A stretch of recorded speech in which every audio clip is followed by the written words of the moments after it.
La Direction générale de recettes du Kasaï oriental, DGRKO en sigle, a lancé officiellement l'opération du recouvrement forcé de la plaque minéralogique couplée à la taxe de circulation journalière communément appelée jeton.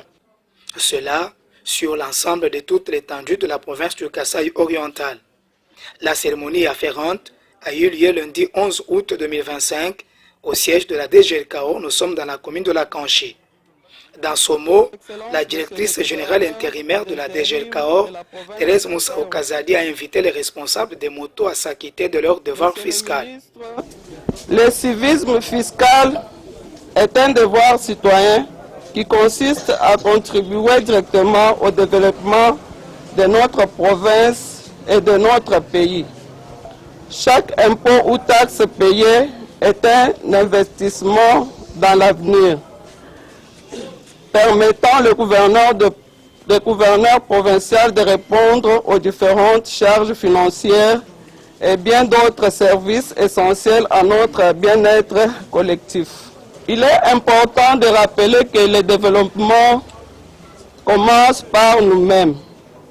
L'État ne peut fonctionner efficacement que si chacun de nous s'acquitte de ses obligations fiscales en toute transparence et dans le respect des lois en vigueur. À ce stade, nous louons cette initiative de l'autorité provinciale qui traduit son accompagnement indéniable en vue de renforcer la confiance entre l'administration fiscale et les citoyens, assurant une gestion transparente et responsable des fonds publics. À notre niveau, nous ne cessons d'inciter les utilisateurs des engins motos à l'amour de notre province, à l'engagement citoyen, au devoir civique et patriotique, par le paiement de la plaque minéralogique ainsi que de la taxe dite ticket journalier jeton. Le développement du Kasaï oriental dépend de tous. Nous devons changer notre conception de l'impôt et le considérer comme un outil de transformation sociale et économique de notre province.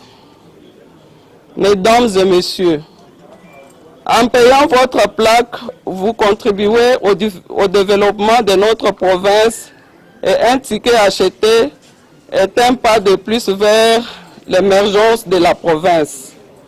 Nous, en tant que Direction générale des recettes du Kasaï oriental, DGRKO en cycle, voulons assurer nos aimables contribuables que nous nous engageons à faciliter la perception des impôts et taxes en mettant en place des mécanismes amples et simplifiés en vue d'assurer la transparence dans la collecte de canalisation des recettes de la province.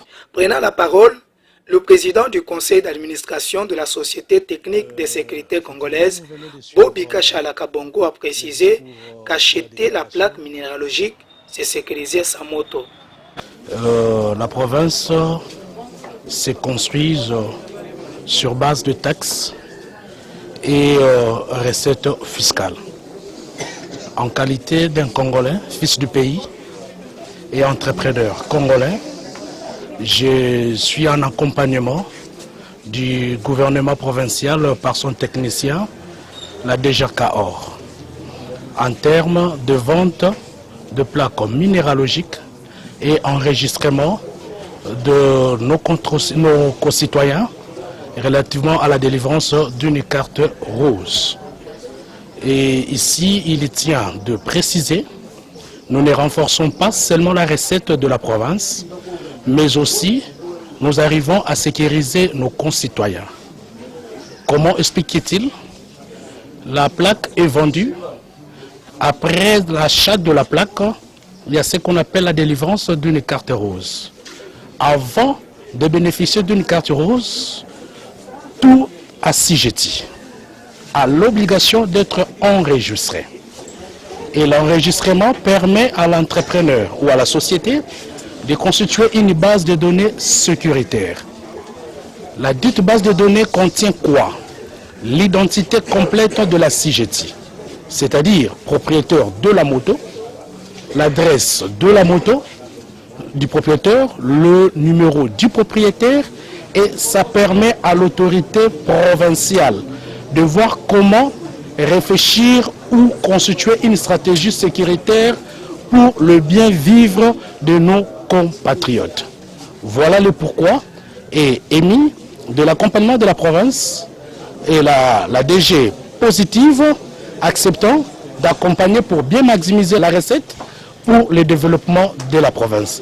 Voilà le pourquoi nous sommes à ce jour pour le lancement en appui de la DGRCAOR pour maximiser et voir comment participer à la sécurisation de la dite province. Signalons que cette cérémonie s'est déroulée en présence du directeur provincial de la Société technique de sécurité congolaise au Kasaï-Oriental, des agents et cadres de la DGRCAOR et d'autres invités pour la circonstance. Débutée ce lundi 11 août 2025, l'opération du recouvrement forcé qui intervient 2 ans après la vente avec charme ne prendra que 30 jours.